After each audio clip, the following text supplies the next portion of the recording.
kabar kalian hari ini? Semoga teman-teman sehat selalu dan tetap semangat untuk belajar ya.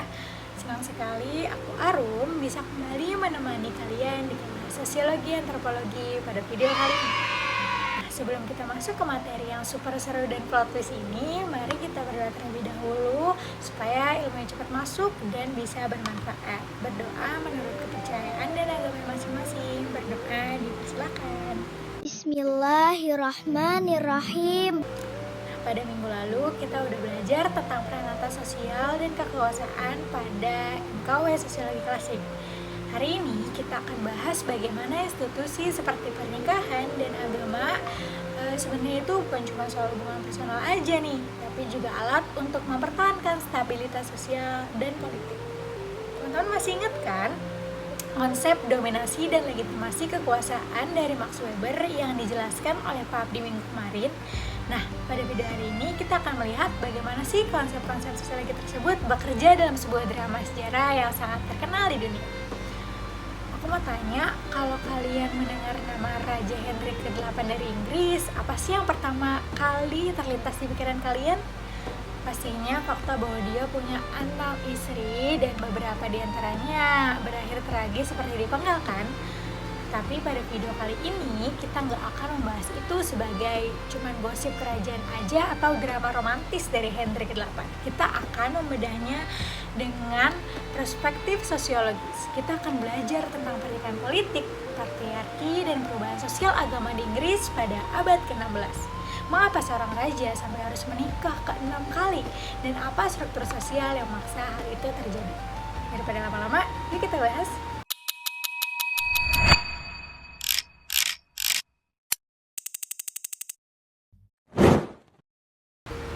Dalam sosiologi keluarga dan antropologi politik, pernikahan di kalangan bangsawan zaman dulu itu bukanlah sekadar pernikahan belaka aja, bukan berdasarkan romantic love atau cinta sejati seperti di film-film modern nih teman-teman.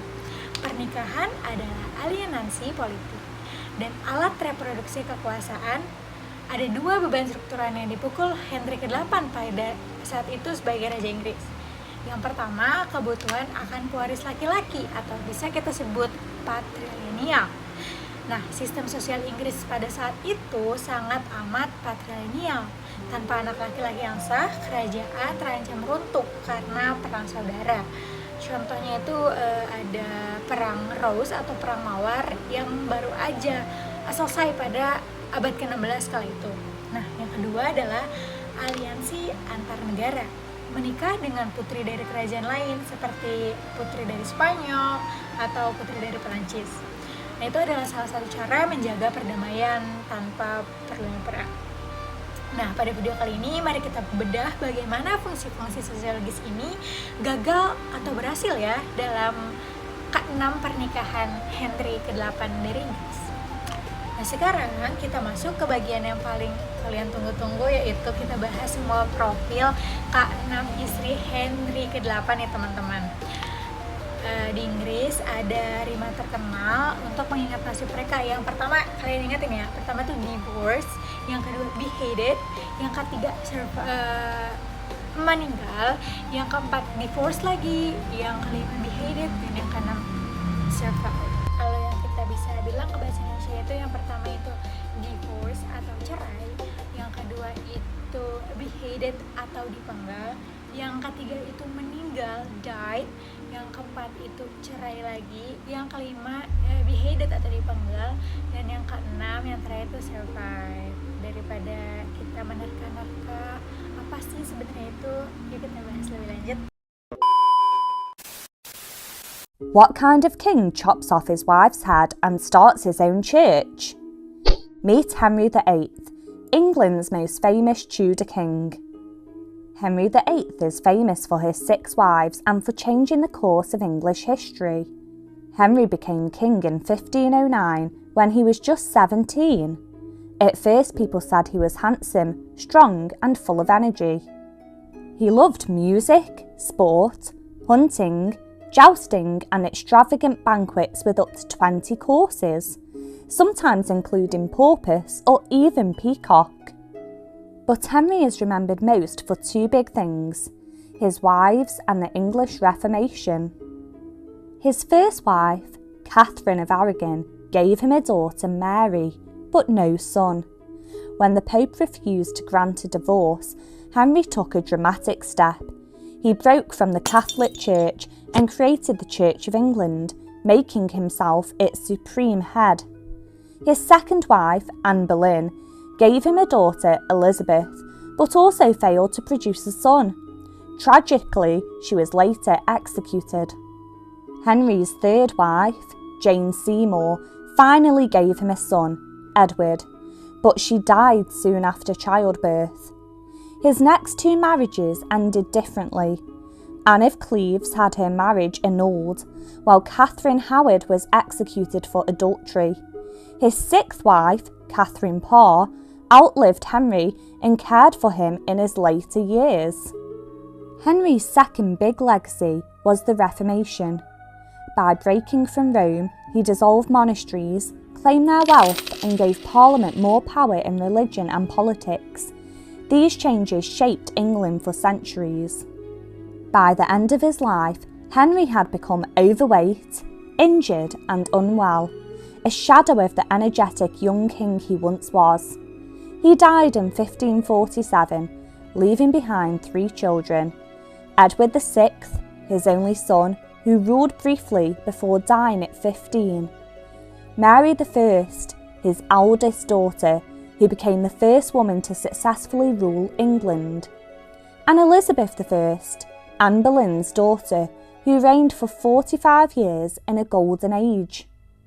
So remember, Henry VIII wasn't just the king with 6 wives.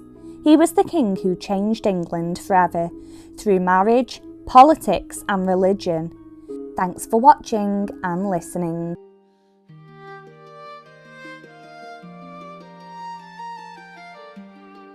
Oke, yang pertama kita bahas yaitu Catherine of Aragon atau Catherine dari Aragon.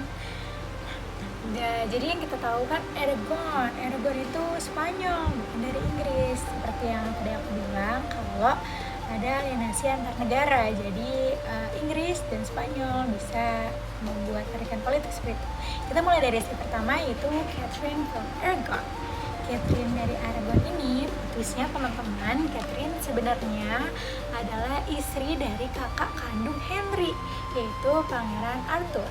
Jadi, waktu Pangeran Arthur meninggal, tak lama setelah menikah dengan si Catherine, demi mempertahankan aliansi politik dan mas kawin yang besar banget antara Spanyol dan Inggris, Henry ke-8 itu diwarisi untuk menikahi kakak iparnya sendiri, yaitu si Catherine. Secara antropologi, ini adalah kita bisa sebut praktik levirat atau pernikahan di mana seseorang pria menikahi janda saudara laki-lakinya. Pernikahan mereka bertahan cukup lama, sekitar 24 tahun. Nah, masalah sosiologis muncul ketika Catherine berkali-kali keguguran dan hanya 1 anak yang selamat, yaitu Mary, Putri Mary. Nah, dalam sistem patrilineal yang tadi, kerajaan absennya anak laki-laki dianggap sebagai aib sosial, teman-teman. Henry mulai panik dan menyalahkan Catherine, bahkan menggunakan ayat-ayat suci untuk menuduh bahwa pernikahan antara Catherine dan si Henry ini bisa dibilang terkutuk karena dia menikahi kakak iparnya sendiri. Henry menuntut pembatalan pernikahan, tapi si Catherine itu nggak mau, menolak karena si Catherine mau mempertahankan legitimasi Mary anaknya. Nah, konflik domestik ini akhirnya bertransformasi menjadi konflik politik internasional. Jadi pada saat itu antara Spanyol dan Inggris agak berkesitegang seperti itu. Dan pada akhirnya si Catherine ini diceraikan oleh si Henry. Lanjut nomor 2, yaitu istri dari Henry yang bernama Anne Boleyn. Kalau si Anne Boleyn ini dia nasibnya beheaded atau dipenggal. Lanjut, karena si awalnya yang pertama Catherine menolak diceraikan, Henry otomatis kayak ngelirik perempuan lain dong di sana. Nah, pada saat itu ada namanya Anna Boleyn atau Anne Boleyn. Anne Boleyn ini sangat pintar, dia tuh menolak untuk jadi selir oleh Henry. Dia maunya jadi ratu yang sah gitu. Nah, Nah, di sini terjadi perubahan sosial radikal karena Paus di Roma tidak mengizinkan Henry untuk bercerai. Henry akhirnya nekat untuk memutuskan hubungan dengan Vatikan, yaitu agama yang dianut Catherine pada saat itu. Dia mendeklarasikan dirinya sendiri sebagai kepala tertinggi gereja di Inggris, atau kita bisa sebut Anglikan. Secara sosiologis ini membuktikan teori kekuasaan, yaitu seseorang elit penguasa bisa mengubah total, memperbalikkan keadaan peranata agama sebuah bangsa demi kepentingan personalnya atau demi kekasih yang tercinta gitulah. Tragisnya, setelah semua pengorbanan yang telah Henry dan Anna lakukan pada saat itu, Anne Boleyn juga disebut gagal karena si Anne ini nggak memberikan anak laki-laki kepada si Henry. Nah, si Anne malah melahirin Elizabeth I yang akan menjadi ratu pada nantinya. Nah, karena si Henry mulai bosan juga dan butuh alasan untuk menyingkirkan si Anna Boleyn ini, akhirnya si Anna itu Anne, bahasa Inggrisnya Anne tapi kita bilang Anna aja, difitnah melakukan perselingkuhan dan incest dengan saudara kandungnya sendiri oleh Henry. Hanya dalam waktu 3 tahun pernikahan oleh Henry dan Anna, Anne Boleyn itu berakhir di menara jagal dengan kepala yang dipenggal. Sungguh perubahan status sosial yang ekstrim, dari awalnya Anne rakyat biasa, terus jadi ratu, terus jadi terpidana mati oleh suaminya sendiri, seperti itu teman-teman. Lanjut istri yang ketiga, yaitu Jane Seymour. Karena tadi awal ketiga itu adalah dia mati, dia meninggal sendiri nih. Jane Seymour itu meninggal kenapa? Ya kita bahas. Dari 11 hari setelah Anna Boleyn dipenggal, si Henry langsung menikah lagi dengan si Jane. Berbeda dengan Anna yang ambisius, kalau Jane ini digambarkan sebagai sosok yang penurut dan tenang, yang kalem, tipe-tipe perempuan yang ideal dalam struktur patriarki lah pada zaman itu. Jadi dia kayak disuruh Henry ini iya manut-manut aja gitu teman-teman. Nah, secara fungsi sosial keluarga, Jane adalah satu-satunya istri yang berhasil memenuhi ekspektasi tertinggi kerajaan. Alhamdulillah, dia berhasil melahirkan seorang anak laki-laki yang sehat bernama Edward. Namun, nasib si Jane ini sama juga tragisnya sama istri-istri si Henry sebelumnya. Hanya 2 minggu setelah melahirkan sang pewaris atau si Edward, si Jane ini meninggal dunia karena infeksi pasca melahirkan. Karena di zaman itu belum mendalam tentang kedokteran, gak jarang nih teman-teman, orang-orang yang pasca melahirkan itu pasti banyak sekali kasus-kasus meninggal dunia seperti itu. Nah, pada saat itu Henry juga sangat berduka karena di usut punya usut si Jane ini istri kesayangannya si Henry katanya. Jane ini akhirnya satu-satunya istri yang dimakamkan di sebuah makam di sebelah Henry pada saat Henry wafat kelak, seperti itu. Selanjutnya ada istri keempat, yaitu Anne of Cleves. Sama kayak tadi, ini aliansi antar negara juga karena Cleves itu Jerman. Jadi ini aliansi antara Inggris dan Jerman, seperti itu. Setelah Jane meninggal, Henry menduda selama 2 tahun. Penasihatnya kemudian menyarankan pernikahan politik dengan putri dari Jerman bernama Anne of Cleves. Karena bahasa Indonesia Anna, jadi kita panggil Anna of Cleves ya teman, Anna Cleves atau Anna yang berasal dari Cleves, seperti itu. Untuk memperkuat aliansi Protestan melawan Katolik, karena pada saat itu sedang gencar-gencarnya perang Protestan dan Katolik. Henry setuju setelah melihat lukisan wajah Anne yang sangat cantik oleh karya pelukis istana yang bernama Hans Holbein. Tapi adalah kasus catfishing pada abad ke-16. Begitu Anne mendarat di Inggris dan Henry menemuinya secara langsung, Henry itu kayak ngerasa kalau si wajah Anna dari Cleves ini kayaknya beda deh sama lukisannya. Nah, bahkan si Henry juga tuh kayak ngejek Anna dengan sebutan tuh kayak kuda. Jadi si Henry bilang kalau si Anna ini mirip kuda gitu teman-teman. Nah, pernikahan mereka itu tidak pernah diresmikan di tempat tidur dan langsung dibatalkan dalam waktu 6 bulan.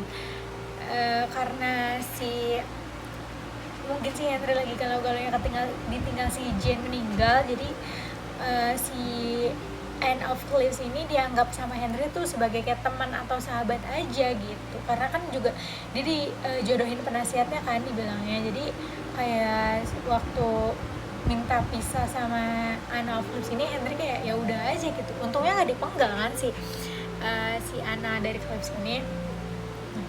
Akhirnya ngajuin cerai Henry-nya dan hasilnya disetujui. Henry sangat senang dengan kepatuhan si Anna ini, dan Henry memberikan gelar saudara perempuan raja untuk si Anna, memberinya banyak kastil, harta, dan si Anna hidup makmur serta dihormati di Inggris sampai akhir hayatnya. Jadi si Anna itu pintar ya, dia kayak ngelihat istri pertama dicerain, istri kedua dipenggal, istri ketiga meninggal, gue akhirnya nurut-nurut aja deh supaya nggak jadi kejadian seperti ini gitu. Selanjutnya ada istri kelima, yaitu Catherine Howard. Nah, kalau yang pertama tadi Catherine of Aragon, yang kelima ada Catherine Howard. Nah, Catherine Howard ini salah satu-satunya istri yang paling muda yang pernah Henry nikahi selama hidupnya. Setelah bercerai dari Anne of Cleves, Henry yang sudah tua berumur 50 tahun mengalami obesitas, dan kakinya itu bisa kita bilang kayak borokan diabetes, seperti itu, membusuk. Dia malah menikahi gadis remaja berusia sekitar 17 tahun, Catherine pada saat itu.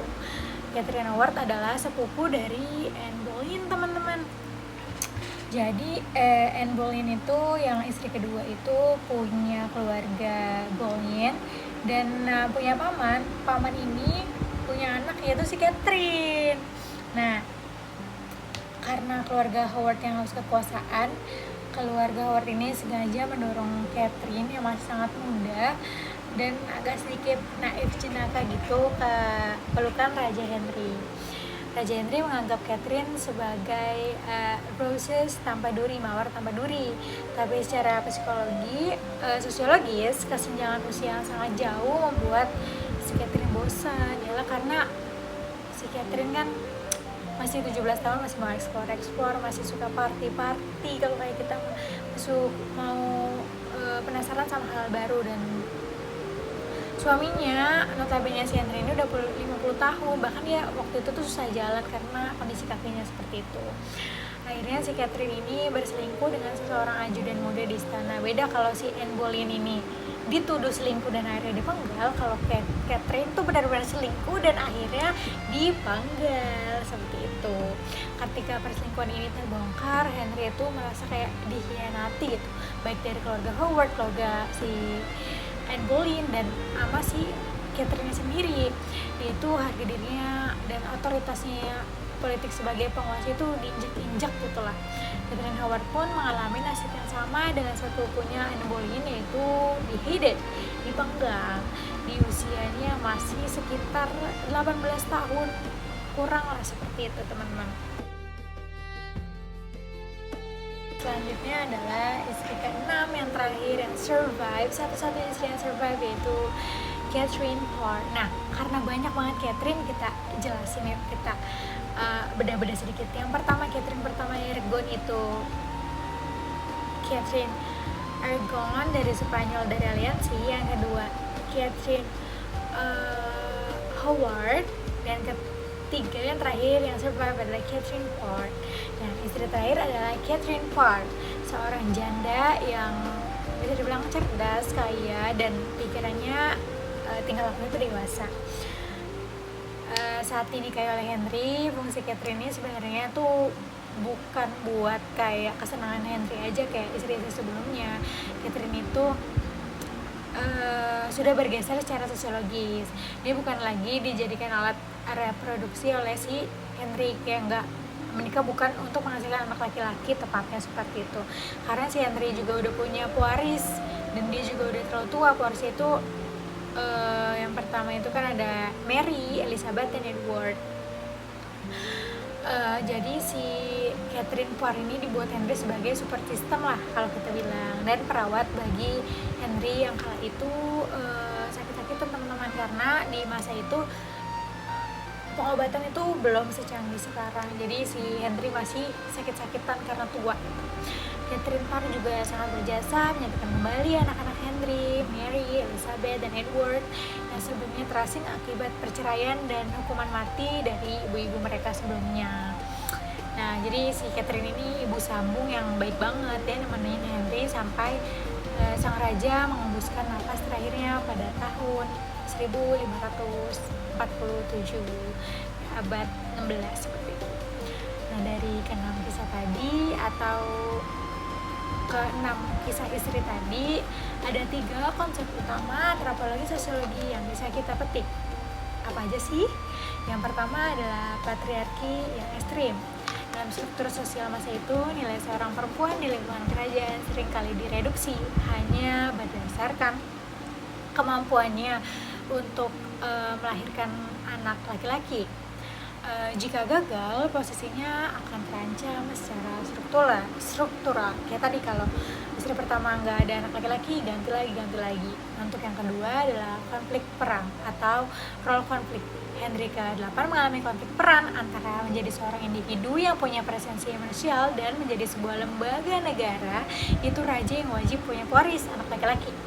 Yang ketiga yaitu tindakan sosial dari Max Weber, atau tindakan sosial berdasarkan perspektif dari Max Weber. Tindakan sosial mengubah agama, negara demi bisa bercerai adalah contoh tindakan rasional instrumental. Dia menggunakan cara apapun untuk mengubah agama demi mencapai tujuan politiknya, yaitu punya istri baru dan pewaris laki-laki. Kesimpulannya, kisah ke-6 istri Henry ke-8 dari Inggris bukan sekedar cerita tentang raja yang kejam atau yang gonta-ganti istri. Ini adalah potret ekstrim bagaimana struktur sosial patriarki, sistem politik monarki pada saat itu, dan institusi agama saling berkelindan di abad ke-16. Pernikahan di tingkat ini adalah urusan publik dan negara, bukan urusan privat. Jadi semua orang tuh tahu tentang drama-drama kerajaan pada saat itu. Pada saat ini, mari kita masuk ke sesi tanya jawab yang sering muncul, yaitu apakah perubahan yang agama yang dilakukan oleh Henry ke-8 itu tuh didukung apa dikekang sih oleh masyarakatnya? Nah, kita jawab ya. Secara sosiologis, perubahan yang dipaksakan dari atas ke bawah atau top down seperti ini awalnya pasti memicu penolakan atau pergolakan dan konflik sosial yang besar di masyarakat Inggris ke bawah. Terjadi polarisasi antara kelompok Katolik setia dan kelompok Protestan baru. Jadi keputusan satu orang di puncak stratifikasi sosial bisa mengubah peta sosial seluruh masyarakat di bawahnya, teman-teman. Oke, karena tadi kita udah kayak denger nih cerita-cerita dari ke-6 istri Raja Henry, kenapa bisa dia di-beheaded, bisa die, bisa survive, atau bisa di-divorce. Sekarang aku mau kasih sedikit pertanyaan atau asesmen. Nanti teman-teman bisa jawab di kolom komentar atau bisa take note mungkin. Oke, ready teman-teman? Oke, pertanyaan yang pertama yaitu sebutkan istri dari Henry ke-8 yang di-beheaded atau dipenggal. Yang A, yang B, atau yang C. Teman-teman bisa pilih dulu. Aku kasih waktu 3, 2, 1. Ya benar, jawabnya adalah yang B. Lanjut pertanyaan yang kedua, yaitu kenapa Catherine of Aragon bisa menikah dengan Raja Henry ke-8? Oke. Yang pertama ada yang A, yang B, lalu yang C. Teman-teman bisa jawab. Kasih waktu 3, 2, 1. Yes, benar banget, jawabannya yang A, teman-teman. Bentar, berarti teman-teman ngedengerin semuanya ya. Yang ketiga atau pertanyaan terakhir yaitu siapakah Anne of Cleves ini? Ada yang A, yang B, dan yang C. Aku kasih waktu teman-teman jawab. 3, 2, 1. Iya benar, jawabannya yang C. Yeay. Nah, jadi itu teman-teman, gimana plot twist dari cerita keenam istri Henry itu agak seru dan hot. Plot twistnya dapat banget kan. Jadi kesimpulan dari gosip sejarah pada video kali ini adalah kisah 6 istri Henry ke-8 itu membuktikan kalau pernikahan, cinta, bahkan agama itu bisa disetir sama yang namanya struktur kekuasaan dan patriarki. Di era itu, rahim seorang ratu bukan cuma urusan personal aja, tapi masalah ketahanan nasional. Keputusan dari satu orang penguasa di puncak stratifikasi sosial, yaitu Raja Henry sendiri, terbukti bisa mengacak-ngacak peranata agama dan dinamika sosial seluruh negara pada abad itu. Nah, karena video ini sifatnya satu arah, aku pengen deh tahu teman-teman perspektif kalian itu kita jadikan ruang diskusi ya.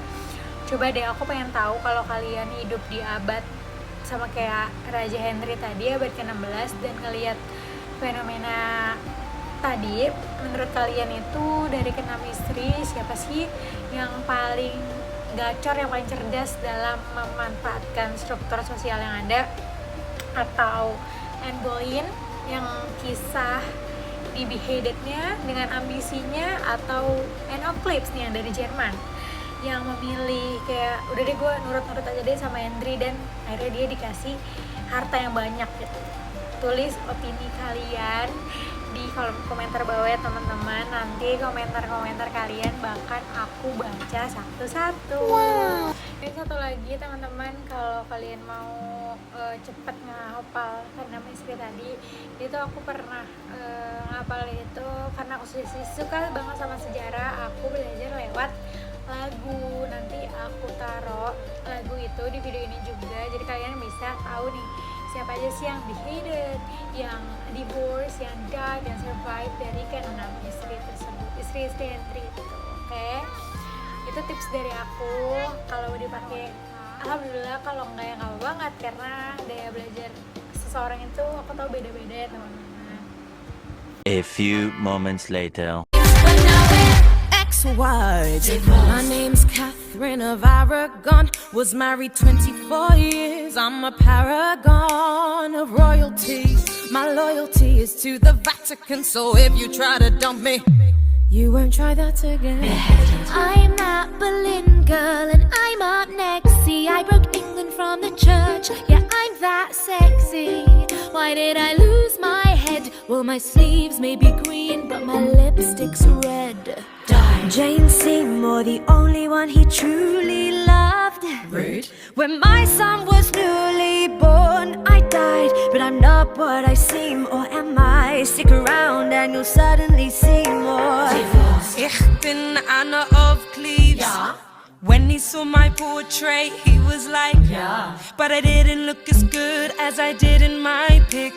Funny how we all discussed that, but never Henry's little prick. Out your ears, I'm the Catherine who lost her head. Beheaded for my promiscuity outside of wed. Lock up your husbands, lock up your sons. Kay Howard is here and the fun's begin.